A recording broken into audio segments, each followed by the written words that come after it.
नमस्कार, आप सभी का स्वागत है आपके अपने यूट्यूब चैनल तथागत एडुजोन पर।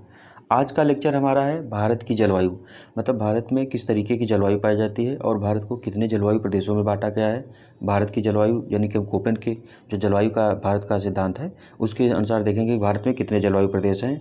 उसके बाद फिर भारत में वर्षा कैसे होती है और किन किन कारणों से वर्षा होती है, भारत में कितनी ऋतुएँ पाई जाती हैं, ये सारे लेक्चर आज हम देखेंगे। तो इसमें देखेंगे क्या जलवायु के प्रकार, मानसून की उत्पत्ति के सिद्धांत क्या हैं, दक्षिण पश्चिम मानसून, मानसून की वापसी क्या होती है, ऋतुएँ जो होती है और वर्षा का वितरण भारत में किस तरीके से किया गया है, उन चीज़ों को हम देखेंगे। तो भारत की जलवायु हम देखते हैं, इसमें कई तरीके की ऊपर दिया गया है कि जो जलवायु भारत में हम देखते हैं जो वर्षा होती है उसमें क्या है कि दक्षिण पश्चिम जो मानसून है ये वाला ऐसे इधर से आकर के ये दक्षिण पश्चिम मानसून दो जगह बढ़ जाता है। एक तो ये बंगाल की खाड़ी से इधर होकर चला जाता है, दूसरा अरब सागर से इस तरीके से आकर आता है।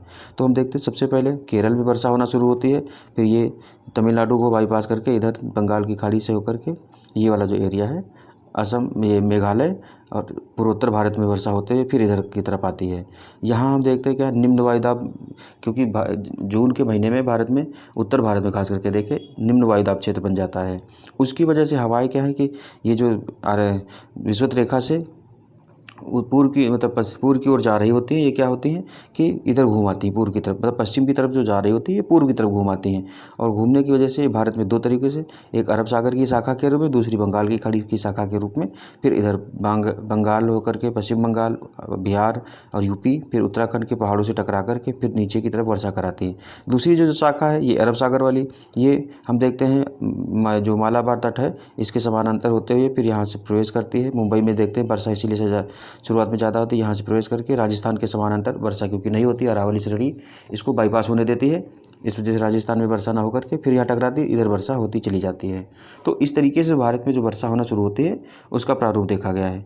अब ये कहा गया है इसमें कि किसी स्थान अथवा देश में लंबे समय के तापमान, वर्षा, वायुमंडलीय दबाव तथा पवनों की दिशा एवं वेग का समग्र अध्ययन जलवायु विज्ञान के अंतर्गत किया जाता है तथा इन समस्त दशाओं को जलवायु कहते हैं। हम देखते हैं कि जलवायु में मतलब किसी भी देश की अगर जलवायु देखना तो क्या क्या देखते हैं, वहाँ का तापमान, वर्षा देखते हैं, वायुमंडलीय दबाव देखते हैं, पवनों की दिशा देखते हैं, वेग का समग्र अध्ययन जलवायु विज्ञान के अंतर्गत किया जाता है तथा इन समस्त दशाओं को जलवायु कहते हैं। तो जलवायु जो हम कहते हैं तो ये जो सारी कंडीशंस बताई ये कुछ समय नहीं, मतलब देखते हैं कि कितने कुछ साल ले लेते हैं, जैसे 10 साल 20 साल, तो उसके आधार पर हम बताते हैं कि जलवायु जो है वहाँ की कैसी है। कि मतलब वहाँ तापमान अगर हम देख रहे हैं दिन के समय ज़्यादा हो रहा है तो पता चलेगा कि वहाँ गर्म जलवायु है, ठंडा अगर तापमान है तो ठंडे मतलब शीत जलवायु वाला प्रदेश हो जाएगा। इस तरीके से डिसाइड किया जाता है। भारत में उष्णकटिबंधीय मानसूनी जलवायु पाई जाती है। तो भारत में उष्णकटिबंधीय मानसूनी जलवायु पाई जाती है। मानसूनी मतलब यहाँ मानसून पर आधारित वर्षा होती है, इस वजह से मानसूनी जलवायु। उष्णकटिबंधीय मतलब उष्ण जो मतलब ज़्यादा गर्मी वाला जो एरिया है वहाँ ये पाया जाता है भारत। मानसून शब्द की उत्पत्ति अरबी भाषा के शब्द मौसम शब्द से हुई है। मौसम शब्द है उसके अरबी शब्द से कौन है, तो जो मौसम शब्द है मानसून यानी कि मौसम शब्द है अरबी का, उससे हुई है। मौसम शब्द का अर्थ होता है पवनों की दिशा का मौसम के अनुसार उलट जाना। तो उल्टा हो जाना जब मौसम की मतलब पवनों की जो दिशा है वो मौसम के अनुसार जब उल्टा हो जाता है तो उसका अर्थ होता है अरबी भाषा में। ठीक है, भारत में अरब सागर एवं बंगाल की खाड़ी से चलने वाली हवाओं की दिशा में ऋतुवत परिवर्तन हो जाता है। तो हमने ऊपर बताया कि जब बंगाल की खाड़ी मतलब जो दक्षिण पश्चिम मानसून है ये आता किस तरीके से, तो ये हिंद महासागर में पश्चिम की तरफ जा रहा होता है, लेकिन भारत में क्या निम्न वायुदाब क्षेत्र बन जाता है गर्मियों में। तो निम्न वायुदाब के हवाएं क्या होती है, हमेशा उच्च वायुदाब से निम्न वायुदाब की तरफ चलती हैं और भारत के निम्न वायुदाब को काटने के लिए क्या होती है हवाएं मतलब इधर पूर्व की तरफ मुड़ जाती हैं। तो दक्षिण पश्चिम से आने वाली हवाएं पूर्व की तरफ जाती हैं और इधर केरल तट पर क्या होता है टकराती हैं, तो ये दो भागों में बढ़ जाती है। एक अरब सागर होकर के सीधे मुंबई से होकर के ऊपर चढ़ती है, दूसरी बंगाल की खाड़ी यानी कि तमिलनाडु को बाईपास करके सीधे मेघालय वाला जो हम देखते हैं चेरापूंजी मौसिनराम जो है वहाँ वर्षा सबसे ज़्यादा इसीलिए होती है कि वहाँ जाकर उसकी आकृति जो पहाड़ है गारो खासी जयंतिया जो श्रेणी पाई जाती है तो कीपाकार आकृति है, इस वजह से वहाँ वर्षा बहुत ज़्यादा होती है। हम देखते हैं विश्व में सबसे ज़्यादा वर्षा वाला प्रदेश जो है वही है। फिर देखते हैं जलवायु वर्गीकरण की विभिन्न पद्धतियों में तापमान व वर्षा को आधार बनाकर कोपेन द्वारा किया गया जलवायु वर्गीकरण सर्वाधिक मान्य है। तो कोपेन एक हैं वैज्ञानिक, इन्होंने क्या किया जलवायु वर्गीकरण अधिक मान्य है इनका, तो तापमान व वर्षा के आधार पर इन्होंने जलवायु का वितरण किया है। कोपेन ने भारत की जलवायु को निम्नलिखित वर्गों में वर्गीकृत किया है। कौन कौन से, तो कोपेन की योजना के अनुसार भारत के जलवायु प्रदेश के तो जलवायु के प्रकार है और क्षेत्र किस क्षेत्र में कौन सी जलवायु पाई जाती है दिया है। तो हम देखते हैं कि AMW यानी कि लघु शुष्क ऋतु वाला मानसून प्रकार। जो मतलब इन्होंने डिसाइड किया है AMW वाला जो है वो क्या है, लघु शुष्क ऋतु, यानी कि यहाँ जो शुष्क ऋतु है लघु होती है और वाला मानसून प्रकार होता है। तो ये गोवा के दक्षिण में भारत का जो पश्चिमी तट है वहाँ देखते हैं जो मतलब वर्षा वहाँ ज़्यादा होती है, तो उसको शुष्क ऋतु है, यानी कि कम, जहाँ वर्षा ना हो उसको शुष्क ऋतु बोलते हैं। तो जो यहाँ शुष्क ऋतु है वो कम समय तक के लिए होती है। ये होगा AMW वाला। नीचे हम मैप दिखा दिए हैं तो आप वो भी देख लीजिएगा। अभी यहाँ बताया गया है ASW वाला शुष्क ग्रीष्म ऋतु वाला मानसून जो प्रकार होता है। तो यहाँ जो ग्रीष्म ऋतु होती है क्या होती है, शुष्क होती है वाला मानसून प्रकार ASW। तमिलनाडु का कोरोमंडल, क्योंकि हम देखते हैं तमिलनाडु में जो वर्षा है वो दक्षिण पश्चिम मानसून की जो मुख्य धारा है उससे न होकर के लौटते हुए मानसून से होती है, मतलब ठंडियों में। अब जैसे सितंबर के टाइम देखते हैं, सितंबर से वहाँ लगभग बारिश शुरू होती है और ये ठंडियों तक चलती है। AMW है क्या, तो उष्णकटिबंधीय सवाना प्रकार की जलवायु पाई जाती है। इसमें कौन सी उष्णकटिबंधीय सवाना प्रकार की जलवायु पाई जाती है। सवाना जो नाम है ये अफ्रीका में देखते हैं, सहारा के आसपास वाले जो एरिया हैं वहाँ जो वृक्ष मतलब बहुत बड़े वृक्ष नहीं पाए जाते, वहाँ घासें बड़ी बड़ी पाई जाती हैं, उन्हीं के आधार पर इसको सवाना नाम दिया गया। तो उस तरीके की जलवायु जो है कर्क वृत्त के दक्षिण में प्रायद्वीपीय पठार का अधिकतर भाग है। तो जो कर्क रेखा जाती है, कर्क रेखा से और प्रायद्वीपीय पठार वाला जो एरिया है वहाँ पर इस तरीके से हम देखते हैं। तो ये कर्क रेखा का है, इसके दक्षिण वाला जो भाग है यहाँ पर पाई जाती है सवाना प्रकार की जलवायु। फिर है BSHW, तो कैपिटल B और बाकी सारे स्मॉल BSW, मतलब BS कैपिटल में ऐसे, और HW जो है वो स्मॉल में। तो अर्ध शुष्क स्टेपी जलवायु, तो स्टेपी वाली जो जलवायु होती है यहाँ क्या होता है, शीत ऋतु ज़्यादा होती है। जैसे उत्तर पश्चिमी गुजरात, पश्चिमी राजस्थान और शीत पंजाब के कुछ भाग जो है यहाँ क्या है, तो यहाँ जो अर्ध शुष्क जलवायु स्टेपी जलवायु पाई जाती है, मतलब शुष्क भी रहती, बारिश भी होती है लेकिन बहुत ज़्यादा बारिश नहीं होती, इस तरीके कहा गया है। फिर CWG है, तो ये इसमें कहा गया है शुष्क शीत ऋतु वाला मानसून प्रकार है। तो जो हम देखते हैं भारत के अधिकतर भागों में जो ठंडी का मौसम है वहाँ क्या है, वर्षा नहीं होती है। भारत में अधिकतर वर्षा गर्मियों में होती है, वो भी जून से लेकर के सितंबर महीने में देखते हैं हम। तो ये वाले इस क्षेत्र में कौन सा आता है, गंगा का मैदान, पूर्वी राजस्थान, उत्तरी मध्य प्रदेश, उत्तर पूर्वी भारत का अधिकतर जो प्रदेश है वो इसी भाग में आता है। फिर DFC जो है ये लघु ग्रीष्म ऋतु यानी कि लघु ग्रीष्म तथा ठंडी आर्द्र शीत ऋतु वाला जलवायु प्रदेश है। तो इसमें अरुणाचल प्रदेश वाला जो एरिया है वो इसमें शामिल होता है, कैपिटल DFC में। फिर E वाली जो प्रदेश की प्रकार की जलवायु है ध्रुवीय प्रकार की, तो ध्रुवीय प्रकार का कहाँ से हो सकता है भारत में, जम्मू कश्मीर हो गया, हिमाचल प्रदेश और उत्तराखंड वाले जो एरिया है, ये जितने भी ठंडीले एरिया है वहाँ ध्रुवीय प्रकार की जलवायु पाई जाएगी, ये चीज़ कही गई। यहाँ दिया भी देखो E जो है अल्पाइन यानी कि ध्रुवीय प्रकार की जलवायु कहाँ है, तो लद्दाख, जम्मू कश्मीर, हिमाचल प्रदेश और उत्तराखंड का। उसके बाद में ET प्रकार की जलवायु पाई जा रही है। DFC वाली हमने बताया था अरुणाचल प्रदेश में पाई जा रही है। BWHW शुष्क मरुस्थल वाला है। BSHW मरुस्थली वाली है। उसका CWG ये है कौन सी है, तो इसमें पूछा था यूपी की जलवायु कौन सी है, तो CWG है, आर्द्र उपोष्ण कटिबंधीय जलवायु है CWG, इस तरीके से पूछा भी गया है। फिर अगला है कि अर्धशुष्क BS कैपिटल वाला जो वहाँ राजस्थान में था, HW स्मॉल में है। फिर AW को उष्णकटिबंधीय आर्द्र शुष्क, उसके बाद में है कि AMW तो उष्णकटिबंधीय ये सदाबहार प्रकार की वनस्पति यहाँ पाई जाती हैं। ASW यहाँ क्या है, तो जो ग्रीष्म ऋतु है ये शुष्क रहती है, यहाँ इस तरीके से जलवायु पाई जाती है। तो कोपेन का जलवायु जो सिद्धांत है ये कई बार पूछा भी गया है। फिर भारतीय मानसून की उत्पत्ति के सिद्धांत क्या हैं, तो मतलब भारत में जो मानसून होता है उसकी उत्पत्ति किन किन कारणों से होती है, उनके सिद्धांत भी कुछ दिए गए हैं। तो इसमें देखते हैं कि मानसून भारतीय कृषि एवं अर्थव्यवस्था का आधार है। मानसून की उत्पत्ति के संबंध में विभिन्न विद्वानों ने अनेक संकल्पनाएं प्रस्तुत की हैं। तो मानसून की उत्पत्ति दो संकल्पनाओं के प्रतिपादन किया गया। तो मानसून जो है उसकी उत्पत्ति के लिए दो संकल्पनाएं प्रस्तुत की गई, वो हम देखते हैं कौन कौन सी। तो पहली है तापीय संकल्पना, दूसरी है नवीन संकल्पना। तो तापीय संकल्पना में क्या है, इसमें कहा गया है कि इस संकल्पना के अनुसार मानसून की उत्पत्ति स्थल एवं जल के असमान संगठन तथा उनके गर्म एवं ठंडा होने के विरोधी स्वभाव के कारण होती है, अर्थात इस पर सूर्य के उत्तरायण तथा दक्षिणायन होने का पर्याप्त प्रभाव पड़ता है। अब इसमें एक चीज़ आप देखिए, इसमें कहा गया एक तो ये हो गई पृथ्वी, मतलब जो धरती है भूखंड है, और ये हो गया जलखंड। हम देखते हैं जब सूर्य का इन दोनों पर सनलाइट पड़ रही है, सनलाइट अगर बराबर भी पड़ रही है तो देखेंगे जो धरती है ये क्या होती है, धीरे धीरे ठंडी होती है। जल जल्दी, मतलब जो धरती है वो धीरे धीरे गर्म होती है, जल क्या होता है जल्दी गर्म हो जाता है। तो यहाँ क्या होता है, जल जल्दी गर्म हो जाता है और जो पृथ्वी है वो धीरे धीरे गर्म होती है। ये प्रक्रिया देखते हैं। दिन के टाइम देखते हैं क्या होता है कि एक जब जल्दी गर्म हो जाता है तो दूसरा जल्दी ठंडा हो जाता है। उन दोनों की विपरीत परिस्थितियों के कारण यह क्या होता है, हवा एक दूसरे से मतलब जल से स्थल की ओर, स्थल से जल की ओर चलती रहती है, इसलिए ये कहा गया। फिर नवीन जो संकल्पना है इसमें कहा गया है कि इस संकल्पना के अनुसार मानसूनी हवाओं की उत्पत्ति वायुदाब और हवाओं की पेटियों के खिसकाव। तो इसमें कहा गया मानसूनी हवाओं की उत्पत्ति जो है वायुदाब और हवाओं की पेटियों के खिसकाव के कारण होती है। इस संकल्पना का प्रतिपादन फ्लोन ने किया था। मानसून की उत्पत्ति से संबंधित 4 प्रमुख सिद्धांत भी दिए हैं। तो इसमें हम देखते हैं जो इन्होंने नवीन संकल्पना जो दी है इसमें कहा है कि जो मानसूनी हवा की उत्पत्ति है वो जो वायुदाब पेटियाँ हैं उनके खिसकाव के कारण होता है। तो हम देखते हैं जो इस तरीके से पृथ्वी बनी है, इसमें ये हो गई विषुवत रेखा। अब इसमें एक यहाँ से लेकर के विषुवत रेखा से और ये तो इधर का जो 10 अंश अक्षांश वाला एरिया है, 5 अंश उत्तर में, 5 अंश दक्षिण में, 2 अंश इसको डोल्ड्रम कहा जाता है। यहाँ जो भूमध्य रेखी जो जलवायु है वो पाई जाती है। उसके बाद यहाँ 5 से लेकर के 30 अंश तक जो है व्यापारिक पौने पाई जाती हैं, दोनों तरफ व्यापारिक पौने पाई जाती है। यहाँ फिर पछुआ पौने पाई जाती हैं, 30 से लेकर के 66 तक जो है पछुआ पौने पर चलती हैं। पछुआ से के बाद हम देखते हैं 66 से लेकर 90 तक जो है वो ध्रुवी पौने चलती हैं, और दोनों ही अक्षांशों में यानी कि दोनों ही गोलार्धों में हम देखते हैं इस तरीके का है। तो इसमें कहा गया होता क्या है कि जब सूर्य का ताप, जैसे हम देखते हैं जैसे सूर्य एक वर्ष में पृथ्वी का चक्कर, मतलब पृथ्वी जो है सूर्य का चक्कर एक वर्ष में लगाती है। अब एक वर्ष में जो चक्कर लगाती है तो जैसे जैसे सूर्य का जो प्रकाश है पृथ्वी पर पड़ता है उस हिसाब से हम देखते हैं जो पृथ्वी पर जो वायुदाब पेटियाँ हैं उनमें भी खिसकाव होता रहता है। इसी वजह से ऐसा कहा गया है कि इसकी वजह कारण क्या होता है, मानसून जो है प्रभावित होता है।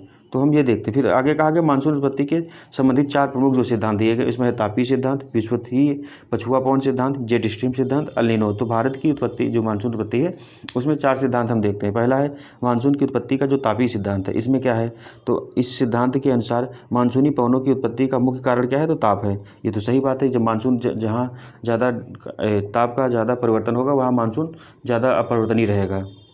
जैसे ग्रीष्म ऋतु सूर्य की किरणें उत्तरी गोलार्ध में लंबवत पड़ती। तो भारत के परिप्रेक्ष्य में अगर हम इस तरीके से देखें तो भारत जो है कर्क रेखा यानी कि विषुवत रेखा यहाँ से जाती है और कर्क रेखा लगभग यहाँ से गुजरती है।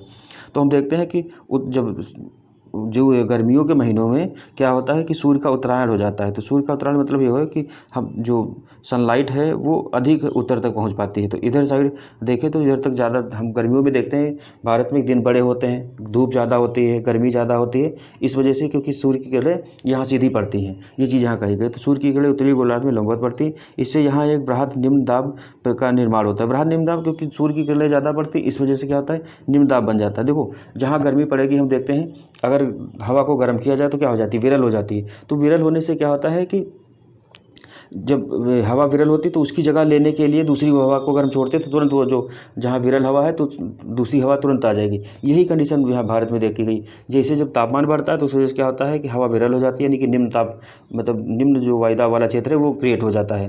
तो निम्न वायुदाब में हमेशा हवाएं क्या चलती हैं, सघन वायुदाब से, उच्च वायुदाब से लेकर के निम्न वायुदाब की तरफ चलती हैं। तो भारत में क्या होता है कि निम्न वायुदाब क्रिएट हो जाता है। इस वजह से मतलब खास करके उत्तर भारत में देखें, गंगा का जो मैदान है उधर साइड में राजस्थान वाला एरिया है, यहाँ निम्न वायुदाब बन जाता है। इसको पूरा करने के लिए इधर जो इधर अरब सागर वाली यानी कि ये हिंद महासागर वाली हवाएं जो हैं ये इधर आने के लिए तैयार हो जाती हैं। जैसे जून तक देखते हैं हवाएं तैयार हो जाती हैं, ये एक शाखा इधर बंगाल की तरफ चली जाती है, एक अरब सागर से होकर के यहाँ की जो निम्न वायुदाब है इसको पूरा करने के लिए आते हैं। तो कहा गया है कि इसमें निम्न वायुदाब का निर्माण होता है। इस निम्न दाब को के कारण उत्तर पूर्वी व्यापारिक पवनें अनुपस्थित हो जाती हैं। तो उत्तर पूर्व से आने वाली ऐसी जो व्यापारिक पवनें हैं ये अनुपस्थित हो जाती हैं, क्योंकि पवनें चलेगी तो किसी स्थान से, लेकिन यहाँ जब खुद ही निम्न दाब है तो यहाँ पवनें कहाँ चलेंगी। अब यहाँ के लिए यहाँ एक तरीके से देखें कि निम्न दाब बन गया है तो यहाँ अब जो उच्च वायुदाब वाला जो एरिया होगा वहाँ से पवनें इधर की तरफ आएंगे। तो इधर तो उच्च वायुदाब बन नहीं पाता है क्योंकि गर्मी इधर ज़्यादा बढ़ जाती है। हम देखते हैं यहाँ गर्मी और ऊपर तक चली जाती है। इस वजह से क्या होता है कि नीचे से जो पवनें आ रही होती है ये इधर खिसकने लगती हैं, अनुपस्थित होती, जो कि 5 अंश से लेकर के मतलब जो विषुवत रेखा है उसके उत्तर में 5 अंश से लेकर के 30 अंश उत्तरी अक्षांश एवं दक्षिणी अक्षांशों के बीच वर्ष भर चलती रहती। तो जो व्यापारी कोने हैं हमने बताया कि ये विषुवत रेखा हो गई, इसके यहाँ 5 अंश से लेकर के 0 अंश अक्षांश को विषुवत रेखा कहा जाता है, और 5 अंश अक्षांश से लेकर के 30 अंश अक्षांश उत्तर में और 30 अंश अक्षांश दक्षिण में व्यापारी कोने चलती हैं। तो ये व्यापारिक पवनें बंद हो जाती हैं। फिर कहा फेरल के नियम के अनुसार उत्तरी गोलार्ध में आने पर ये पवनें अपनी दाहिनी ओर अर्थात उत्तर पूर्व की ओर मुड़ जाती हैं। तो जो मतलब व्यापारिक पवनें हैं ये क्या होती हैं, उत्तर पूर्व की तरफ मुड़ जाते हैं और ज़्यादा। और जो ये फेरल ने नियम दिया था इन्होंने, मानसूनी पवनें दक्षिण पश्चिमी भागों में विभाजित होकर भारतीय उपमहाद्वीप में 2 वर्षा ऋतु लाती हैं। तो हम देखते हैं जो दोनों पवनें हैं, यानी कि इसमें देखते हैं 5 से लेकर के 30 के बीच में जो ये पवनें चलती हैं, उत्तर यानी कि उत्तर पूर्वी पवनें चलती हैं, उत्तर पूर्व से देखते हैं इस तरीके से ऐसे चलती हैं, ठीक है। और यहाँ दक्षिण पूर्व से चलती हैं। तो हम देखते हैं ये क्या होता है कि उत्तरी गोलार्ध में क्या हो जाता है, अपनी दाहिनी ओर ये ऐसे हो जाती हैं, जबकि इसमें दक्षिणी गोलार्ध देखें तो इस तरीके से मुड़ जाती हैं।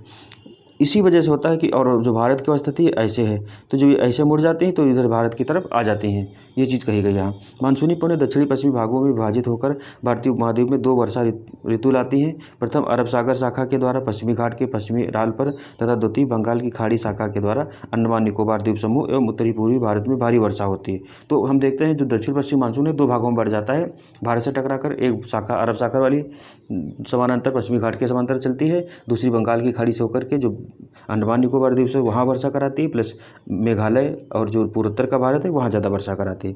व्यापारिक पवनें क्या है, तो व्यापारिक पवनें 5 अंश से लेकर के 30 अंश उत्तरी अक्षांश एवं दक्षिणी अक्षांशों के मध्य चलने वाली पवनें हैं, जो 35 अंश उत्तरी एवं दक्षिणी अक्षांशों यानी कि उच्च दाब जो क्षेत्र होता है से 0 अंश अक्षांश निम्न दाब क्षेत्र के मध्य चलती हैं। तो ये उच्च अक्षांश से मतलब उच्च वायुदाब वाले क्षेत्र से निम्न वायुदाब वाले क्षेत्र की तरफ चलती हैं। ये पवनें कहीं भी देखें तो हमेशा उच्च वायुदाब से निम्न वायुदाब की तरफ ही चलती हैं। फिर आगे हम देखते हैं शीत ऋतु में उत्तर पूर्वी व्यापारिक पवनें पुनः चलने लगती हैं, क्योंकि जैसे शीत ऋतु आती है जो सूर्य का उत्तरायण होता है वो दक्षिणायन हो जाता है, तो सूर्य की किरणें ज़्यादा उत्तर तक नहीं पहुंच पाती। इस तरीके से जो व्यापारिक पवनें हैं फिर से चलने लगती हैं। ये पवनें उत्तर पूर्वी मानसून लेकर आती हैं तथा बंगाल की खाड़ी से जलवाष्प ग्रहण कर तमिलनाडु के तट पर वर्षा कराती है। तो जो लौटता हुआ मानसून है ये इन्हीं पवनों के कारण नमी ग्रहण करता है और तमिलनाडु में फिर वर्षा कराता है। मानसून की उत्पत्ति का विषुवतीय पछुआ पवन सिद्धांत का यह प्रतिविषुवतीय पछुआ पवन सिद्धांत क्या है, तो इसमें देखते हैं कि इसका प्रतिपादन फ्लोन ने किया था। ये नवीन वाला जो सिद्धांत है फ्लोन ने किया था, उन्हीं ने ये द्वारा किया गया। इनके अनुसार विषुवतीय पछुआ पवन ही दक्षिण पश्चिम या पश्चिम मानसूनी पवन है, जिसकी उत्पत्ति अतः उष्णकटिबंधीय अभिसरण के क्षेत्र के ITCZ के कारण होती है। देखो ITCZ यहाँ दिया भी है तो इसको देख लेते हैं पहले। अतः अंतः उष्णकटिबंधीय अभिसरण क्षेत्र जो इसको ITCZ एक निम्न दाबी पट्टी है जो पृथ्वी के चारों ओर सामान्यतः विषुवत रेखा के ऊपर चारों ओर स्थित है। विषुवत यह वस्तुतः यह एक दोलायमान यानी कि स्विंगिंग वाली है, मतलब हमेशा चलायमान रहती है पट्टी है। ITCZ वह क्षेत्र है जहाँ उत्तर पूर्वी एवं दक्षिण पूर्वी व्यापारिक पवनें मिलती हैं। दोनों पवनों के मिलने से विषुवतीय पछुआ पवनों की उत्पत्ति होती है। तो इसमें भी सही से समझा दिया है। इसमें कहा है कि जो ये उत्तर मतलब ITCZ एरिया है ये क्या है कि जो विषुवत रेखा है उसके ऊपर एक निम्न वायुदाब की पेटी है, और ये क्या है कि जैसे जैसे मतलब सूर्य का उत्तरायण दक्षिणायन होता है उसी तरीके से ये 10 अंश उत्तर 10 अंश दक्षिण में घटती बढ़ती रहती है, ये चीज़ कही गई है। फ्लोन ने मानसून की उत्पत्ति हेतु तापीय प्रभाव को प्रमुख माना है, तो उन्होंने भी तापीय प्रभाव को प्रमुख माना है। मानसून की उत्पत्ति का जेट स्ट्रीम सिद्धांत क्या है, तो कहता है कि इस सिद्धांत का प्रतिपादन येस्ट ने द्वारा किया गया है। जेट स्ट्रीम ऊपरी वायुमंडल 9 से 18 किलोमीटर के बीच अति तीव्रगामी वायु प्रवाह प्रणाली है। तो जेट स्ट्रीम जो धाराएं होती हैं ये मतलब क्षोभ मंडल में चलने वाली धाराएं हैं। ये इनकी गति जो होती है काफ़ी तेज़ होती है। ये उनकी ऊंचाई जो होती है 9 से लेकर 18 किलोमीटर ऊंचाई पर चलती हैं। इनके बीच मतलब तीव्रगामी चलने वाली पवनें हैं, ठीक है। मध्य भाग में इसकी गति अधिकतम 340 किलोमीटर पर घंटा होती है। मतलब हम देखें तो मध्य भाग में पृथ्वी के खास करके एक तरीके 45 अंश अक्षांश के आसपास देखा जाए तो इनकी जो गति होती है ये बहुत ज़्यादा तेज़ होती है। ये हवाएं पृथ्वी के ऊपर एक आवरण का कार्य करती हैं जो निम्न वायुदाब की मौसम को प्रभावित करता है। तो जहाँ मौसम निम्न दाब का होता है वहाँ ये पवनें क्या उच्च वायुदाब वाली होती है, उच्च वायुदाब वाली होती है। तो जहाँ निम्न वायुदाब होता है वहाँ क्या है नीचे की तरफ आ जाती हैं, और ये ठंडी पवनें होती हैं क्योंकि ऊपर हैं, इस वजह से जब ठंडी होती है तो अपने साथ वर्षा लाती हैं। भारत में आने वाले दक्षिण पश्चिम मानसून का संबंध उष्ण पूर्वी जेट स्ट्रीम से है। तो ये इनका जेट जो उत्तर पूर्वी मतलब उष्ण पूर्वी जेट स्ट्रीम है उनसे कहा गया कि जो दक्षिण पश्चिम मानसून है उससे संबंध है। यह 8 अंश उत्तर से 35 अंश उत्तर अक्षांशों के मध्य चलती हैं। उत्तर पूर्वी मानसून का संबंध शीतकालीन मानसून उपोष्ण पश्चिमी पछुआ जेट स्ट्रीम से है। यह 20 अंश से लेकर 35 अंश उत्तरी अक्षांशी उत्तरी एवं दक्षिणी दोनों अक्षांशों के मध्य चलती है। तो पछुआ जेट स्ट्रीम है वो कहा गया है कि 20 से लेकर के 35 के बीच चलती है, और जो पूर्वी वाला है ये कहाँ 8 से लेकर के 35 के बीच में चलता है। पछुआ उपोष्ण यानी कि पछुआ वाला जो जेट स्ट्रीम होती है ये खासकर देखें भूमध्य सागर की तरफ से आती हुई है, और जो पूर्वी वाली है ये हम देखते हैं कि ये चाइना की तरफ से आने वाली हवाएं हैं, इस तरीके से कहा गया है। तो कहा है पछुआ यानी कि उपोष्ण पश्चिमी जेट स्ट्रीम द्वारा उत्तर पूर्वी मानसून की उत्पत्ति किस तरीके से होती है। तो शीतकाल में उपोष्ण पश्चिमी पछुआ जेट स्ट्रीम संपूर्ण पश्चिमी तथा मध्य एशिया में पश्चिम से पूर्व दिशा में प्रवाहित होती है। तिब्बत का पठार इसके मार्ग में अवरोधक का कार्य करता है। तो ये काफ़ी ऊंचाई पर चलने वाली पवने हैं, और इसमें क्या होता है तिब्बत का पठार, क्योंकि तिब्बत की पठार की जो ऊंचाई है वो काफ़ी ज़्यादा है। तो यहाँ क्या है, जब ये भूमध्य सागर की से इधर पूर्व की तरफ चलती है तो तिब्बत का पठार रास्ते में पड़ता है, वो क्या होता है इनको छीन लेता है। इस वजह से क्या है कि अवरोधक का कार्य करता है एवं इसे दो भागों में बांट देता है। एक शाखा तिब्बत के पठार के उत्तर से उसके समानांतर बहने लगती है। तो इस तरीके से हम देखें अगर कि भारत का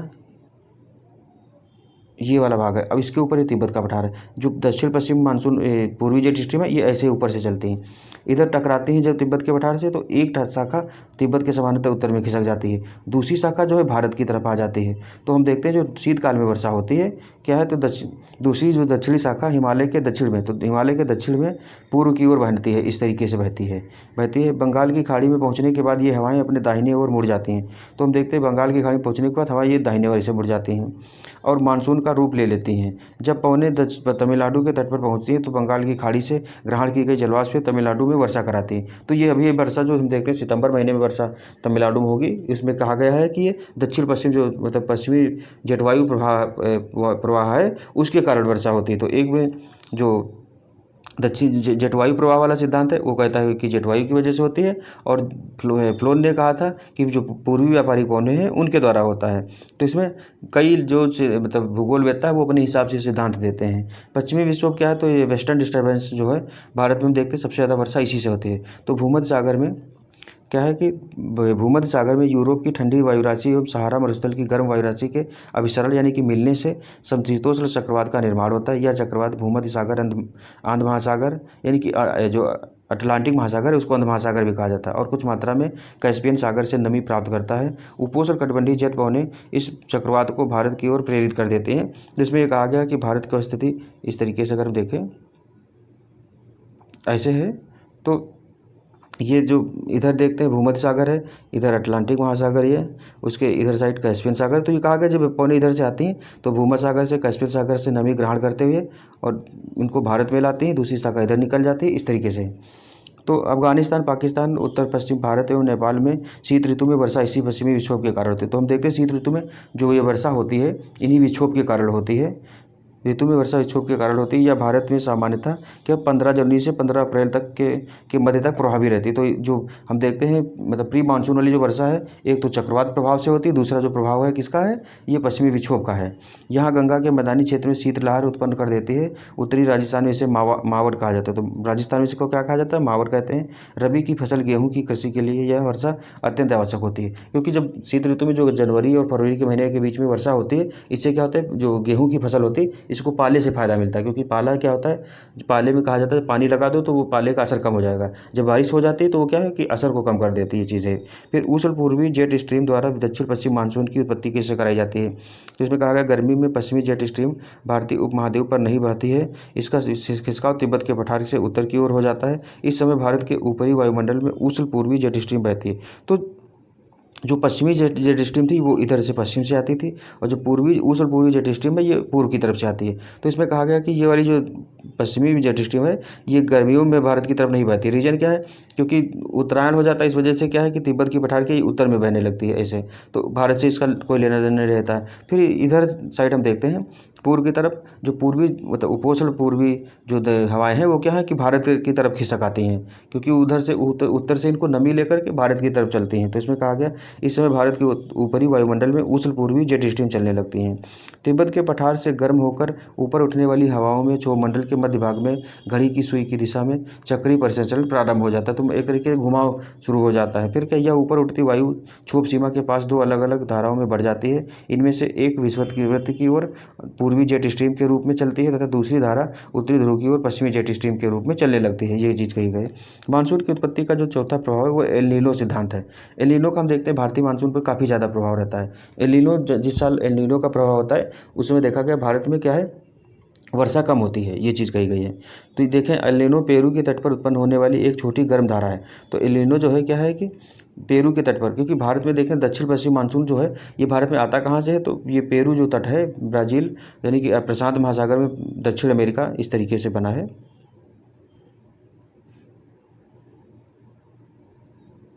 ऐसे फैल इस तरीके से बना है। तो ये पेरू तट है यहाँ पर, यहीं से ये धाराएं चलती हैं इधर ऑस्ट्रेलिया वाले एरिया हिंद महासागर होते हुए ऐसे आकर के फिर इधर भारत जो है यहाँ पर यूँ भारत के जो मतलब ये तट है यहाँ से टकरा करके ऐसे वर्षा कराती हैं। तो इसमें कहा गया जो एलिनो ये है क्या, तो जो पेरू तट है वहाँ पर यानी कि एलिनो पेरू के तट पर उत्पन्न होने वाली एक छोटी गर्म धारा है जो 25 दिसंबर के आसपास उत्पन्न होती है। तो इसको बेबी क्राइस्ट भी कहा जाता है। 25 दिसंबर के आसपास उत्पन्न होती है। यह धारा वैश्विक जलवायु तंत्र को प्रभावित करती है। 25 दिसंबर को उत्पन्न होने के कारण इसे ईसा का शिशु यानी कि क्राइस्ट चाइल्ड भी कहा जाता है। एल नीनो के आने के साथ ही ठंडे पानी का गहराई से ऊपर आना बंद हो जाता है। तो हम देखते अपवेलिंग होती है पानी की, जो सागरी जल है वो सागरी मतलब तरंगे लहरों के कारण क्या होता है, गर्म पानी नीचे जाता है और नीचे वाला ठंडा पानी ऊपर आता रहता है। लेकिन एल नीनो की वजह से वो चीज़ रुक जाती है, बंद हो जाता है एवं ठंडे पानी का स्थान पश्चिम से आने वाली ठंडी जलधारा ले लेती है। इससे पेरू की ठंडी जलधारा का तापमान क्या है, बढ़ जाता है। तो वहाँ जो ठंडी जलधारा है वो तापमान बढ़ जाता है। मतलब पेरू के तट पर कहा जाए एक तरीके से वहाँ उच्च वायुदाब होता है, लेकिन एल नीनो की वजह से क्या होता है वहाँ वो निम्न वायुदाब बना देती है। अब वहीं अगर निम्न वायुदाब बन जाएगा तो वो फिर क्या होगा कि वहाँ की जो उच्च वायुदाब था हट गया। अब इधर मतलब जो मानसून है भारत की तरफ आने की वजह क्या होगा, वर्षा वहीं पर कराएगा पेरू के तट पर, ये कहा गया है। इस गर्म जल के प्रभाव के से दक्षिण विश्व की गर्म जलधारा का तापमान बढ़ जाता है। चूँकि दक्षिणी विश्व जलधारा पूर्व से पश्चिम की ओर प्रवाहित होती है, अतः संपूर्ण मध्य प्रशांत महासागर का जल गर्म हो जाता है तथा वहाँ निम्न वायुदाब का निर्माण हो जाता है। तो मतलब प्रशांत महासागर में कहा गया कि वैसे तो उच्च वायुदाब का निर्माण होता है, लेकिन एल नीनो के प्रभाव के कारण वहाँ निम्न वायुदाब का निर्माण हो जाता है। जब कभी इस निम्न दाब का विस्तार हिंद महासागर के पूर्वी मध्यवर्ती क्षेत्र तक होता है तो यह भारतीय मानसून की दशा को परिवर्तित कर देता है। फिर इस निम्न दाब की तुलना में भारतीय मतलब उपमहाद्वीप के स्थलीय भाग पर बना निम्न दाब तुलनात्मक रूप से कम होता है, क्योंकि जब जल के क्षेत्र में निम्न वायुदाब बनता है तो वो ज़्यादा विस्तृत होता है। भारतीय वाला जो क्षेत्र है वो कम क्षेत्र में फैलता है। इस वजह से कहा गया कि यहाँ वाला निम्न दाब छोटा होता है। उस वजह से जो पेरू तट वाली जो रेखा मतलब धाराएं हैं वो भारत की तरफ नहीं प्रवाह कर पाती हैं।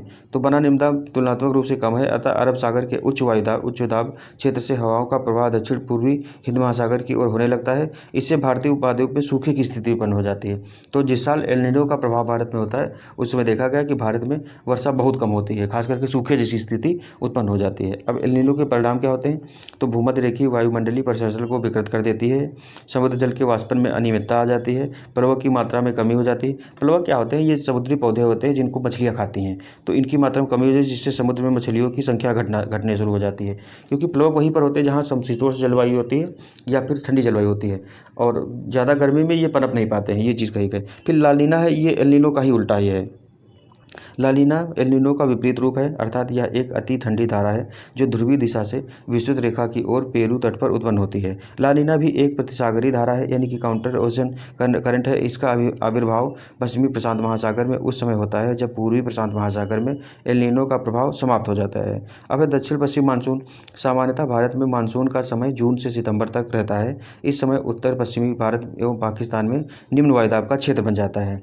तो जो दक्षिण पश्चिम मानसून हम देखें जून से लेकर के सितंबर तक वर्षा जो भारत में होती है वो दक्षिण पश्चिम मानसून से होती है। तो मानसून जो ये मानसून है बनता कैसे, तो सामान्यतः भारत में मानसून का समय जून से सितंबर तक है, हम देखते हैं।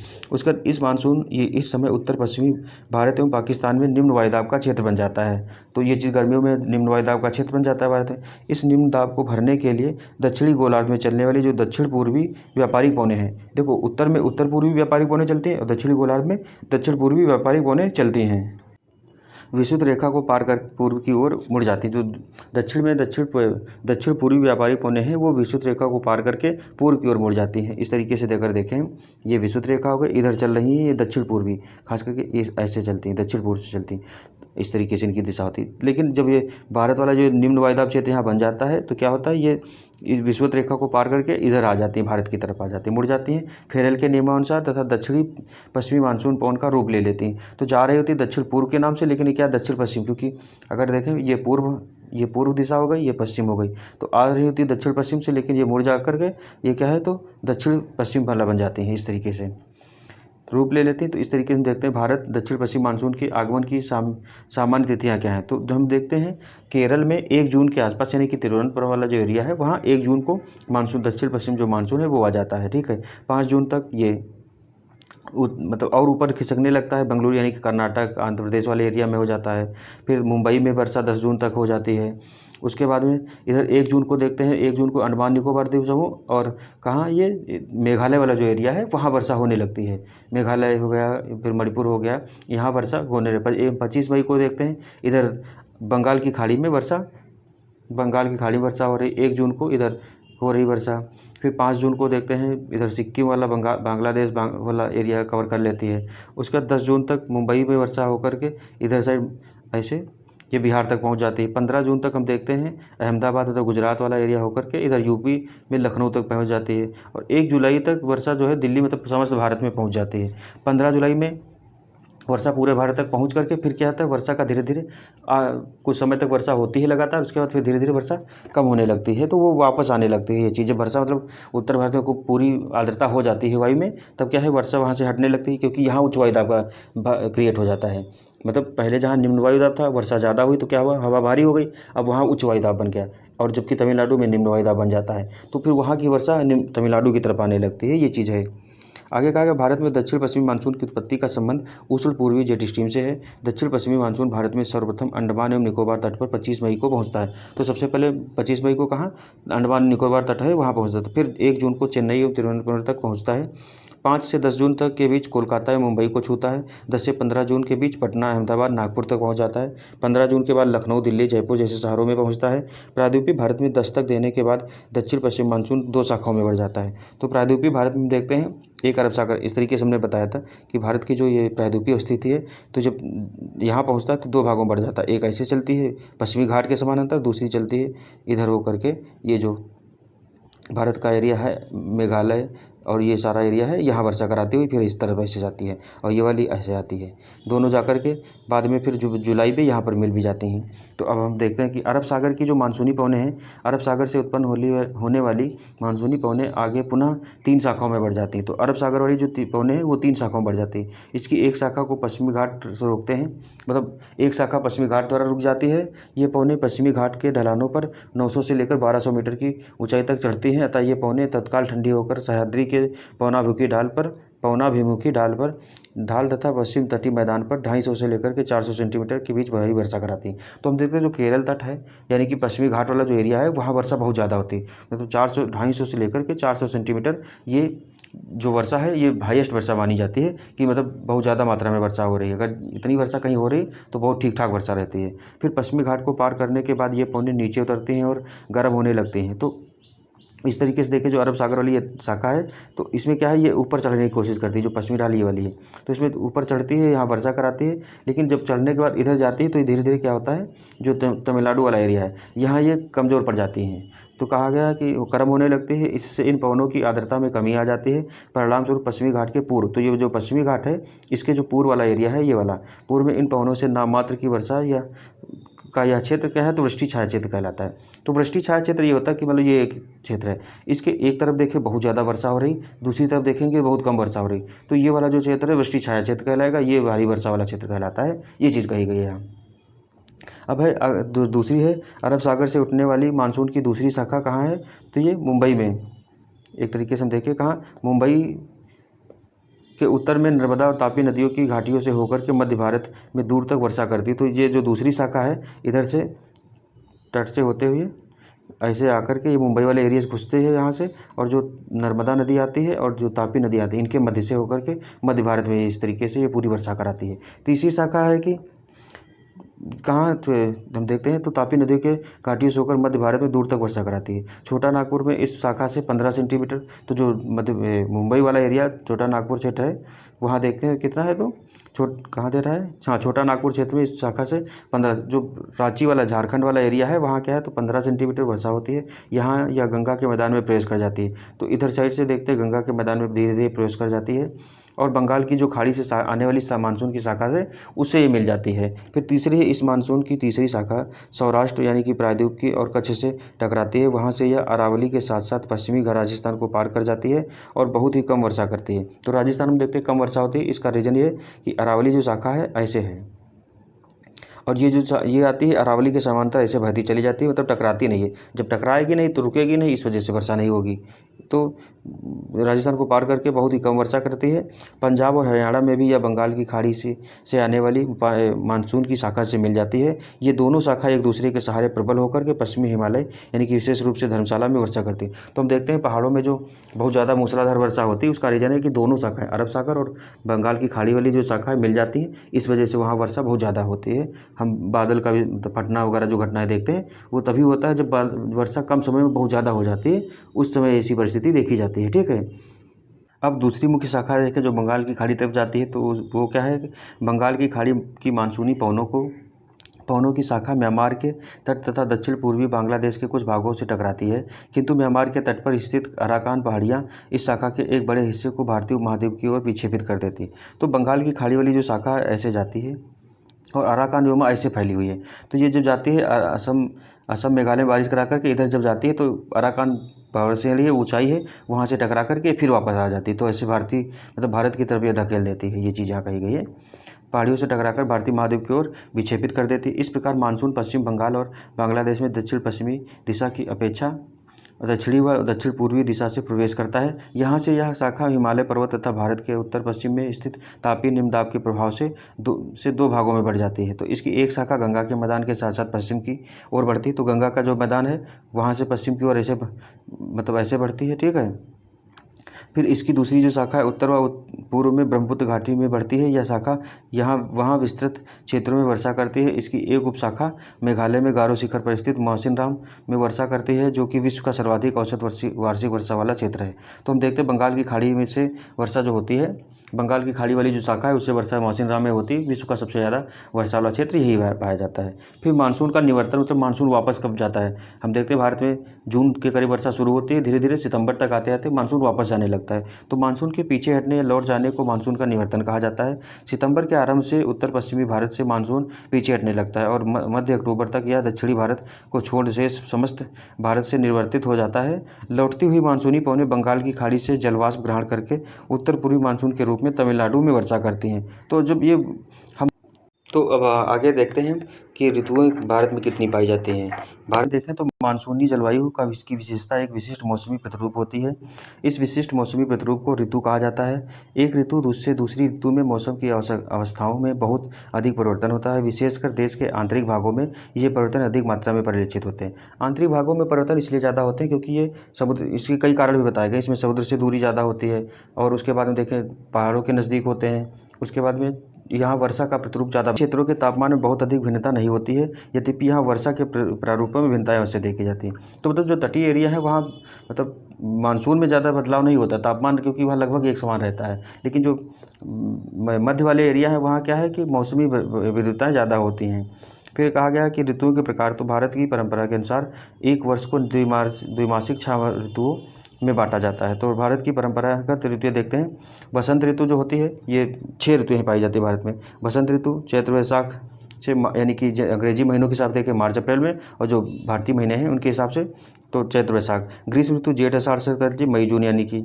वर्षा ऋतु श्रावण भाद्र जुलाई अगस्त तक। शरद ऋतु अश्विन कार्तिक सितंबर अक्टूबर तक। हेमंत मार्गशीर्ष पौष और नवंबर दिसंबर तक। शिशिर जो ऋतु है ये माघ फाल्गुन जनवरी फरवरी तक। उत्तरी और मध्य भारत में लोगों द्वारा अपनाए जाने वाले इस ऋतु चक्र का आधार उनका अपना अनुभव और मौसम के घटक का प्राचीन काल से चला आ रहा ज्ञान है। फिर देखें ऋतुओं की उपयुक्त व्यवस्था दक्षिण भारत की ऋतुओं से मेल नहीं खाती है, जहाँ ऋतुओं में थोड़ी भिन्नता पाई जाती है। दक्षिण भारत की अगर हम बात करें तो यहाँ ऋतुएं जो हैं उत्तर भारत की अपेक्षा कम होती हैं। क्योंकि वहाँ पूरे वर्ष भर लगभग गर्मी एक समान पड़ती रहती है, ठंडी का मौसम उतना होता नहीं है। इस वजह से वहाँ वर्षा ऋतु होती है और ठंडी मतलब गर्मी होती है, तो वहाँ ऋतुएं कम पाई जाती हैं। मौसम विज्ञान की मौसम वैज्ञानिक वर्ष को 4 ऋतुओं में बांटते हैं। पहला है शीत ऋतु 15 दिसंबर से 15 मार्च। ग्रीष्म ऋतु 16 मार्च से लेकर 15 जून तक। उसके बाद मानसून का आगमन 16 जून से लेकर 15 सितंबर तक।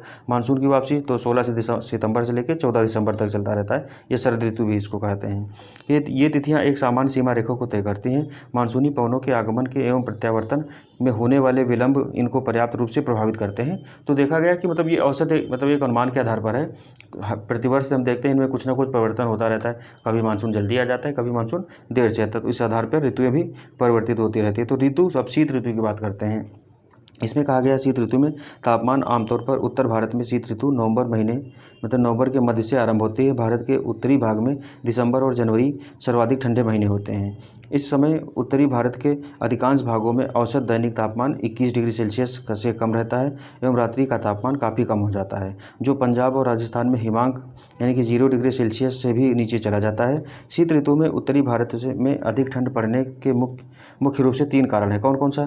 तो जो शीत ऋतु में उत्तर भारत में ज़्यादा ठंडी पड़ती, उसके 3 कारण बताए गए। एक है पहला, पंजाब, हरियाणा और राजस्थान जैसे राज्य जो है समुद्र के समकारी प्रभाव से दूर स्थित है। मतलब उत्तर भारत वाले जो राज्य हैं वो समुद्र से दूरी ज़्यादा है होने के कारण महाद्वीपीय जलवायु का अनुभव करते हैं। तो महाद्वीपीय जलवायु में क्या होता है, जल्दी ठंडी होती है, जल्दी गर्म होती है। इस वजह से निकटवर्ती हिमालय की श्रेणियों में हिमपात के कारण शीतलहर की स्थिति उत्पन्न हो जाती है। तो हिमालय नज़दीक होने के कारण क्या है, वहाँ हिमालय का प्रभाव है वो ज़्यादा दिखता है। फरवरी के आसपास कैस्पियन सागर और तुर्कमेनिस्तान की ठंडी पवनें उत्तरी भारत में शीतलहर ला देती हैं, जिससे देश के उत्तरी पश्चिम भागों में पाला व कोहरा दिखाई देता है। तो जो पूर्वी दक्षिणी पश्चिमी जेट प्रभाव था, उसकी वजह से क्या होता है कि यहाँ पाला और कोहरा दिखाई देता है। तापमान, तो अब ग्रीष्म ऋतु आ गई, इसको समर सीजन भी कहा जाता है।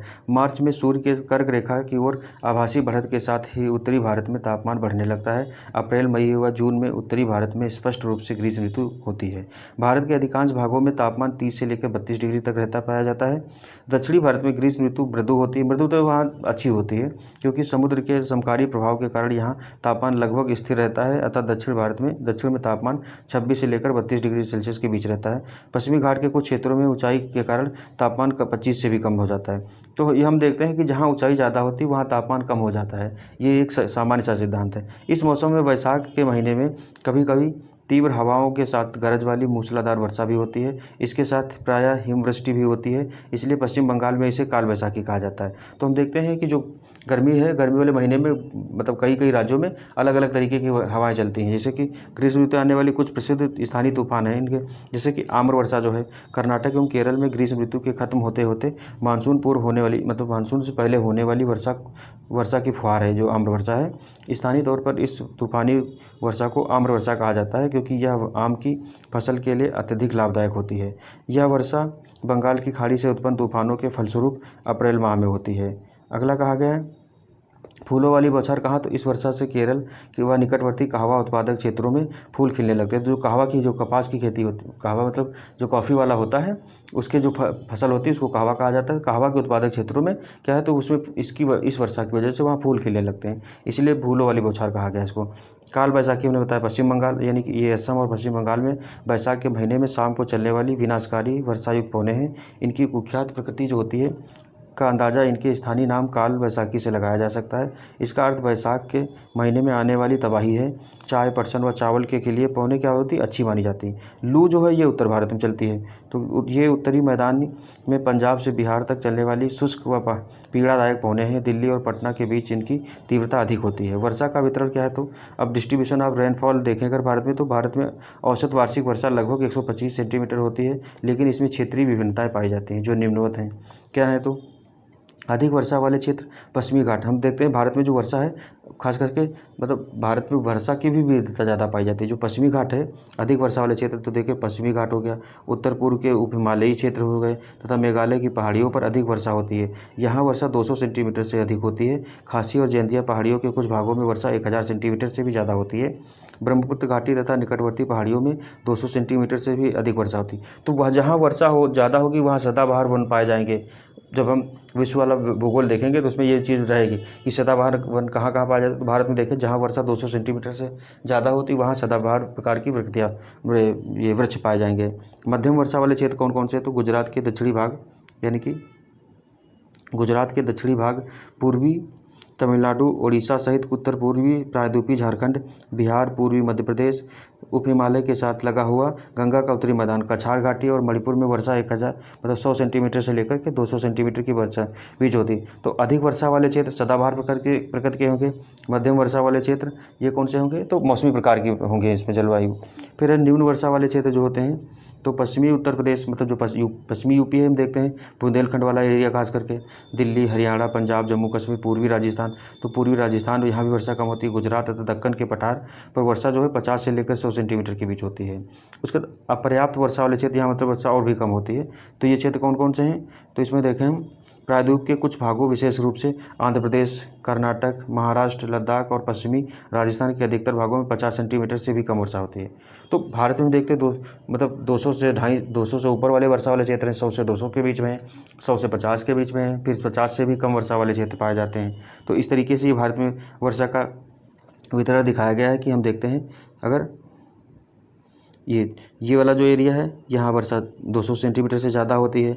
उसका 200 से मतलब 400 सेंटीमीटर से भी ज़्यादा वर्षा होती है। 300 से 400 के बीच ये आसपास वाला ये एरिया है, ये घना वाला।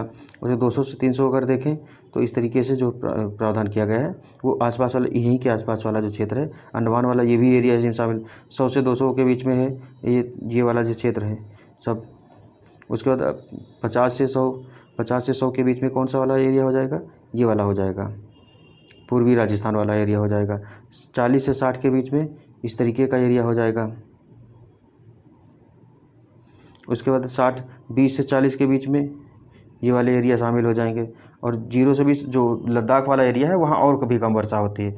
फिर मानसून संबंधी अनुसंधान कार्य में लगे प्रमुख संस्थान कौन कौन से हैं, तो हम देखते हैं भारतीय मौसम विभाग कहाँ है, नई दिल्ली में है। भारतीय उष्णकटिबंधीय मौसम विज्ञान संस्थान पुणे में है। मध्यम दर्जे के राष्ट्रीय मौसम भविष्यवाणी केंद्र नोएडा में है। भारतीय राष्ट्रीय समुद्र सूचना सेवा केंद्र हैदराबाद में है। अंतर्राष्ट्रीय अनुप्रयोग केंद्र कहाँ है, तो अहमदाबाद में। Centre for mathematical modelling and computer simulation Bengaluru में है। भारतीय प्रौद्योगिकी संस्थान भुवनेश्वर। भारतीय प्रौद्योगिकी संस्थान नई दिल्ली। भारतीय प्रौद्योगिकी संस्थान खड़गपुर। भारतीय प्रौद्योगिकी संस्थान कानपुर। और IIT नागपुर, न्यू बेंगलुरु।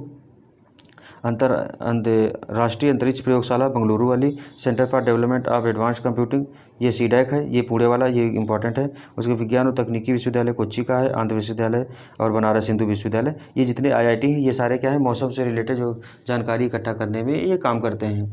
तो इस तरीके से हम देखें तो भारत की जो जलवायु वाला चैप्टर था, हमने इसको देखा कि भारत में कितने प्रकार की जलवायु पाई जाती है, भारत में कितनी ऋतुएं होती हैं, भारत की जलवायु को कितने भागों में बांटा गया है और कोपेन के अनुसार जलवायु क्या है। फिर भारत में जलवायु जब वर्षा होती है वो उन पर क्या क्या प्रभाव पड़ता है, वर्षा जो उत्पत्ति है उसके क्या सिद्धांत है। तो आज का लेक्चर जो हमारा यहीं तक था। मिलते हैं अगले लेक्चर में, तब तक के लिए धन्यवाद। जय हिंद, जय भारत।